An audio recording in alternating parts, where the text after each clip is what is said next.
नमस्कार, हमारा नाम है समरीन और आपने देखना शुरू कर दिया है लाइव सिटीज। देखिए, अब से कुछ देर पहले बड़ी खबर आती है कि नीतीश सरकार को सुप्रीम कोर्ट से बड़ा झटका लगा है। आपने देखा कि सुप्रीम कोर्ट ने हाई कोर्ट के फैसले पर रोक लगाने से इनकार कर दिया है। तो ऐसे में अब बड़ा सवाल उठता है कि आगे आगे इस मामले में क्या कुछ होगा। तो आज हम इसी मुद्दे पर सीधी बातचीत करेंगे पटना हाई कोर्ट के जाने माने एडवोकेट देव प्रकाश जी से। सबसे पहले बहुत शुक्रिया बातचीत जी, के लिए। धन्यवाद। जी, सबसे पहले तो वकील साहब, हम आपसे जानना चाहेंगे कि आज सुप्रीम कोर्ट का बड़ा फैसला आया है, क्या कुछ कहा है सुप्रीम कोर्ट ने? देखिए, आपको याद होगा जब 20 जून 2024 को पटना हाई कोर्ट ने ऑनरेबल पटना हाई कोर्ट ने जो रिजर्वेशन का जो आदेश था बिहार सरकार का कि उन्होंने एकाएक 60% 75% रिजर्वेशन कर दिया था, मतलब अनरिजर्व के लिए मात्र 25% बच गया था। तो उन्होंने कहा कि पॉपुलेशन बेस्ड रिजर्वेशन नहीं चलेगा। जो उन्होंने कहा कि इतना पॉपुलेशन है, इतने लोग हैं, मतलब वो तो बैकवर्डनेस पर आधारित जो है उसमें जो प्रोविजन हाई ऑनरेबल ये कॉन्स्टिट्यूशन में 15(4) या 16(4) में दिया गया है।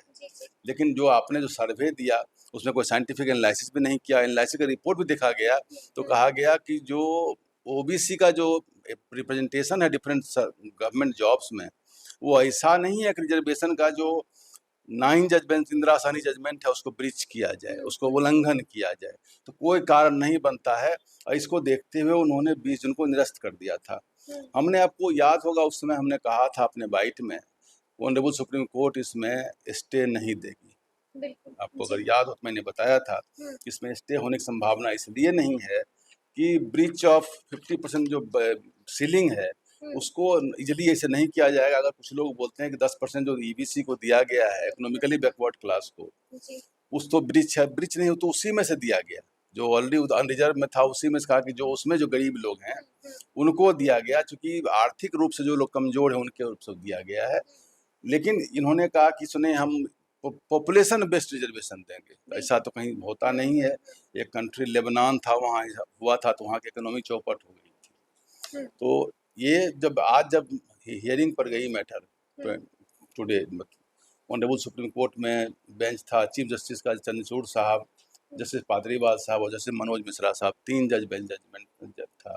और बिहार सरकार की तरफ से सीनियर एडवोकेट श्याम दीवान साहब रिप्रेजेंट कर रहे थे। तो उन्होंने कहा कि हमारा इस केस को सुना जाए तो लीव ग्रांट कर दिया गया। लीव ग्रांट कहते हैं मतलब एडमिशन केस का हो गया, हियरिंग इस पर होगा, ये उन्होंने ऑनरेबल सुप्रीम कोर्ट का हियरिंग आपकी की जाएगी।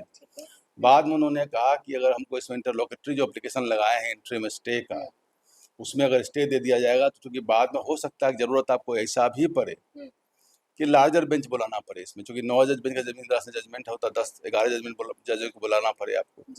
तो ऐसे केस में आपको समय लग सकता है, तब हम लोग को बहुत ज़्यादा समय लग जाएगा ऐसे केस में।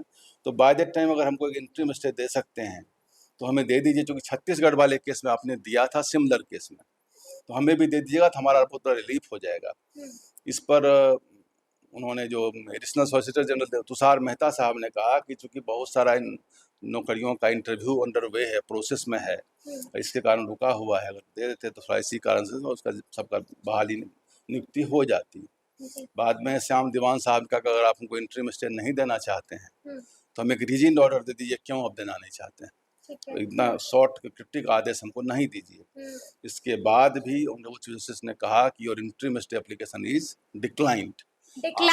हाँ, आपका जो इंटरिम स्टे का एप्लीकेशन है उसको हम रिफ्यूज करते हैं, हम नहीं देंगे स्टे आपको इस पर। छत्तीसगढ़ वाला केस था वो 50 से 58% किया था, उसमें SC ST का भी कुछ था और इसमें क्या नाम है OBC का भी कुछ था। उन्होंने कहा कि हमारे पास काम करने के लिए वर्कर्स नहीं हैं, एम्प्लॉयमेंट निकाले हैं और फाइनल स्टेज में है, तो उनको टेम्पोररी रिलीफ दिया गया है, यानी कि कोई कुछ दिन का कहा कि उतना जो निकाले उतना वर्क कर लीजिए, आगे नहीं कर सकते, और केवल 8% का था। लेकिन इसने कहा कि वो किसी और बेंच ने दिया था, जैसे BR गवई के बेंच ने दिया था, ये चीफ जस्टिस ने खुद रख लिया अपने बेंच में। उन्होंने कहा कि नहीं, इसमें कोई इंटरिम रिलीफ हम नहीं देंगे किसी भी हालत में, हियरिंग आपकी होगी। हियरिंग कब होगी, अब ये मामला लंबा टला। अच्छा, हम आपसे ये भी जानना चाहेंगे वकील साहब कि सरकार ने अपनी याचिका में किन-किन बातों का जिक्र किया था? सरकार ने वही जो इनका पॉपुलेशन सर्वे था, ठीक है। का जाति गणना, जनगणना जिनको हम लोग कहते हैं, उसको आधार बना करके और आर्टिकल 15(4) और 16(4) में कहा कि हमें अधिकार प्राप्त है, हम ये कर सकते हैं।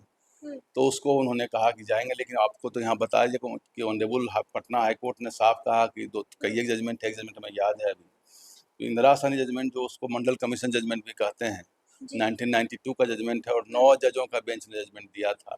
तो वो कहा कि अवैध है, इनवायलेबल है, अभी उस केस में आप नहीं आगे बढ़ सकते हैं। किसी किसी केस में अगर इनवायलेबल हुआ है तो कुछ रीजन से हुआ है। इस केस में अगर ऐसे, चूंकि ऑनरेबल हाईकोर्ट ने बड़ा ही रीजेंट ऑर्डर दिया है, उसमें कहा है कि इनका रिप्रेजेंटेशन लगभग सही है, कोई गलत नहीं है, जिनका पॉपुलेशन उतना है इनका रिजर्वेशन, उस हिसाब से अगर पॉपुलेशन बेस्ड रिजर्वेशन का कहीं कोई कॉन्स्टिट्यूशन में कोई आधार नहीं है, आधार केवल बैकवर्डनेस है, बैकवर्डनेस बोला इनका ओबीसी का या बाकी लोगों का एडिक्वेट वहाँ पर है, जितना होना चाहिए उतना मिल चुका है, कोई कारण नहीं बनता कि इनको यहाँ पर कोई रिजर्वेशन इनको एक्सटेंड करने दिया जाए। और आपने मैं बता दूँ कि ऑनरेबल पटना हाईकोर्ट ने सीधी निरस्त किया था इनके आदेश को, और मैंने उस समय आपको कह दिया था कि इसमें कोई इंटरिम स्टे तुरंत कोई रिलीफ मिलने जा रहा है। तो ये सब बातें थोड़ी होती हैं, भारत सरकार भी मदद कर रही है, क्योंकि ऐसा सेंसिटिव मामला है, ये संवेदनशील मामला है कि जितने राजनीतिक लोग हैं उनकी खेती बहुत लोगों की इसी पर चल रही है। तो वो अगर खेती उनकी गड़बड़ा जाएगी तो कोई जो चुप हैं वो भी कोई बोलना चाहते हैं, नहीं वो कोई उस पर बोलना कुछ नहीं चाहते हैं, क्योंकि बोलेंगे तो वोट गिरेगा। तो इस कारण चूंकि वोट की राजनीतिक तहत ये सब काम किया गया था, लेकिन ऑनरेबल जो कॉन्स्टिट्यूशनल कोर्ट है उनको तो ये सब नहीं देखना है, उनको तो लीगलिटी देखना है, लॉ देखना है, तो लॉ का आधार पर उन्होंने रिएक्ट कर दिया। अच्छा, एक और सवाल है जो ज़हन में आ रहा है वकील साहब, सवाल ये है कि सरकारी नौकरी और शैक्षणिक संस्थानों में आरक्षण की सीमा को 50 से बढ़ाकर 65% किया गया था, तो क्या अब इसका लाभ लोगों को नहीं मिलेगा? नहीं मिलेगा, नहीं मिलेगा लाभ। नहीं मिलेगा जी। अभी इस लाभ को दोनों को रोक दिया गया है ऑनरेबल पटना हाई कोर्ट। और जिनको लाभ मिल चुका है उनका क्या? जिनको लाभ मिल चुका है, इस बीच में कहीं अगर मिल गया होगा तो देखा जाएगा, हो सकता है शायद इसमें डील कर दे, या हो सकता है उस पर भी चैलेंज लोग बाद में आके आ जाएं, क्योंकि उस ऑर्डर को रेट्रोस्पेक्टिव ने प्रोस्पेक्टिव होता किया हो। कभी कभी कई एक आदेश अगर होता है ऑनरेबल हाई कोर्ट और सुप्रीम कोर्ट का, तो प्रोस्पेक्टिव होता है, मतलब आगे के जो होंगे उस पर अगर ऐसा ऑर्डर में ऑनरेबल हाई कोर्ट ने भी कही होती कि साहब नहीं ये रेट्रोस्पेक्टिव लागू होगा, तब उन पर भी होता। लेकिन अभी कुछ नहीं, नॉर्मली इसका जो मतलब होता है वो प्रोस्पेक्टिव लागू होता है, आगे के जो बहाली होगी उस पर लागू होता है। यानी कि अब लाभ नहीं मिलने जा रहा अब नहीं मिलेगा, जिनको मिल गया है हो सकता है उनके ऊपर न जाए मामला, ये क्योंकि संविधान के आदेश में कोई स्पेसिफिक वर्णन नहीं है, लेकिन जो आगे वाले लोग हैं उनको इसका लाभ नहीं मिलेगा। ये एक बुरी खबर भी है। अच्छा, हम आपसे ये भी जानना चाहेंगे वकील साहब कि अब भी जिक्र हो रहा है शेड्यूल 9 का, कहा जा रहा है कि अगर इस मामले को शेड्यूल 9 में डाल दिया जाएगा तो सारे मसले का समाधान हो जाएगा, तो क्या वाकई में हो जाएगा मसले का समाधान? ये एक भ्रम है, कुछ लोगों को बराबर राजनीतिक लोग बोलते हैं शेड्यूल 9 में डाल दिया जाए। नेहरू जी के समय में जब जमींदारी एक्ट को कैंसिल किया गया था और बहुत सारे जमींदारों की जमीन ली गई थी, तो नेहरू जी ने उस समय सुप्रीम कोर्ट हाई कोर्ट से बचने के लिए एक शेड्यूल 9 का इजाद किया था। वो कॉन्स्टिट्यूशन संविधान जब बना उसके बाद का शेड्यूल है, संविधान तो 1950 में उसमें शेड्यूल नहीं था। शेड्यूल बनाया भारत सरकार ने अपने को बचाने के लिए, हम कुछ ऐसा हमारे हर कानून अगर कोर्ट घुसेगी बड़ा मुश्किल हो जाएगा, तो उन्होंने शेड्यूल 9 बनाया। उसके बाद 142 जजमेंट में डाल दिया, एक दो ने 142 जजमेंट डाल दिया उसके अंदर, 142 142 जी। लेकिन बाद में जो केशवानंद भारती जजमेंट हुआ है, जो आर्टिकल 368 के सब आर्टिकल 2 में, उसमें ऑनरेबल सुप्रीम कोर्ट के 11 जजों के बेंच ने कहा था, 11 या 13 जजों के बेंच ने कहा था कि हम जुडिशियल रिव्यू उसका भी करेंगे, शेड्यूल 9 का भी करेंगे। शेड्यूल 9 हमारे लिए पूरा कॉन्स्टिट्यूशन का अगर भाग है तो पूरा कॉन्स्टिट्यूशन हमारे जुडिशियल रिव्यू के अंतर्गत कोर्ट उसमें दखल दे सकती है। बिल्कुल दे सकता है। शेड्यूल 9 में भी कोर्ट दखल दे सकती है। बिल्कुल दे सकता है। लोगों को भ्रम है कि उसमें जुडिशियल रिव्यू नहीं होगा। तो ये केशवानंद भारती वगैरह डिसाइड हो चुका है, ये बात कॉन्स्टिट्यूशन का पार्ट है, हमारा इंट्रिंसिक पावर है जुडिशियल रिव्यू का, हम करेंगे ही करेंगे। और बाद में 368 का 2 8 डाल भी दिया गया उस चीज को।